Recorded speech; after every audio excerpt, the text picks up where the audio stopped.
Hello दोस्तों, मैं हूं आपका दोस्त एडवोकेट शिवेंद्र प्रताप सिंह। आज हम आपको एक इलाहाबाद हाई कोर्ट के एक ऐसे ऐतिहासिक फैसले के बारे में बात करेंगे, बताएंगे, जिसमें कि मेंटेनेंस के केस में अगर पति के खिलाफ मेंटेनेंस का ऑर्डर हो गया और पति किन्हीं कारणों से मेंटेनेंस नहीं दे रहा है या फिर जानबूझकर नहीं दे रहा है, तो ऐसी हालत में अक्सर आपने देखा होगा कि family court RW plus NBW यानी कि recovery warrant and non available warrant जारी कर देता है। तो क्या सही तरीका है RW जारी करने का और किन परिस्थितियों में RW जारी करना सही माना जाता है और किन परिस्थितियों में RW का आदेश वो गलत माना जाता है, इसके बारे में विस्तार से बात करेंगे।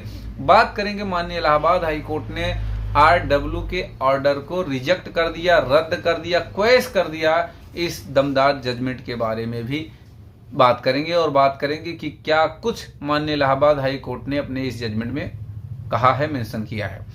बात करेंगे 528 BNSS नंबर है 39,749/2025। ऑर्डर डेट है 16/1/2026। Mohammad Shahzad versus state of UP and others. इस केस में यदि भरण पोषण नहीं दे पा रहा है पति, अत्यधिक ऐसे मामले आते हैं कि उन्हें भरण पोषण जब नहीं दे पाता है तो उन केसों में कोर्टें अभियुक्त, जैसे क्रिमिनल केस में अभियुक्त आरोपी होता है, उस तरह से ट्रीट किया जाता है। जबकि माननीय हाईकोर्ट ने यह कहा कि ऐसा नहीं होना चाहिए। वो कोई क्रिमिनल केस का अभियुक्त नहीं है, अक्यूज नहीं है, इस तरह से बिल्कुल ट्रीट नहीं किया जाना चाहिए। खास तौर से व्यक्ति की गरिमा और स्वतंत्रता का अतिक्रमण नहीं किया जा सकता है।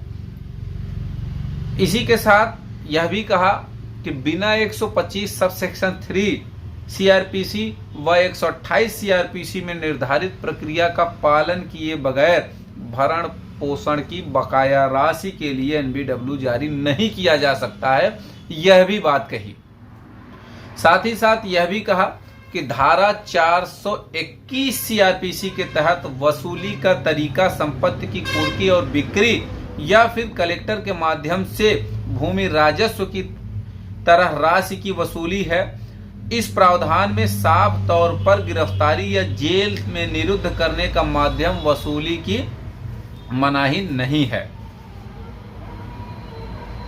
कहने का मतलब ये कि जो वसूली की प्रक्रिया है, जो जुर्माने की वसूली की प्रक्रिया है धारा 121 में, उसी की तरह से ही करनी चाहिए, ना कि उसे जेल भेज दिया जाए, गिरफ्तार कर दिया जाए, ऐसा नहीं, बिल्कुल इस तरह से नहीं।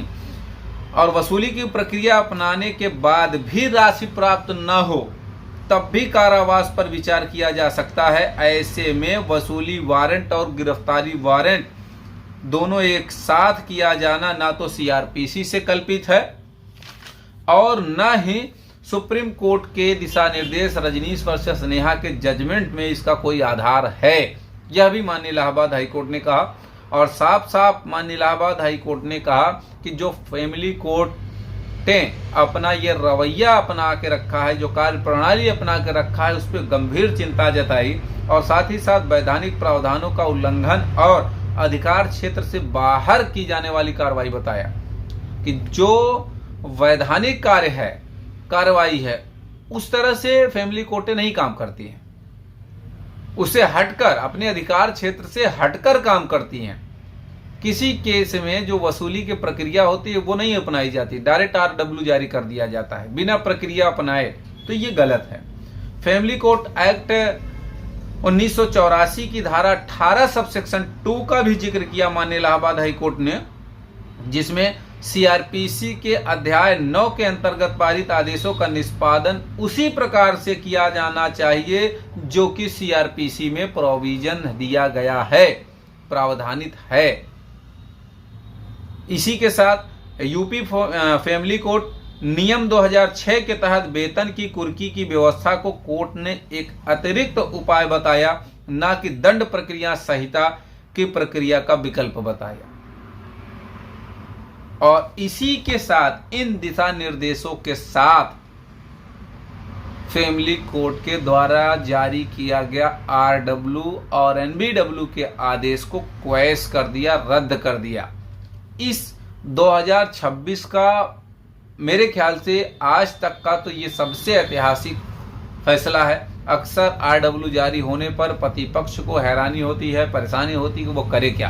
तो अगर आपके खिलाफ RW जारी हो गया है तो आप हाई कोर्ट आएंगे और वो ऑर्डर मैक्सिमम गलत तरीके से ही जारी किया जाता है, तो ऐसी स्थिति में बेनिफिट आपको मिलेगा, इसमें कोई दो राय नहीं।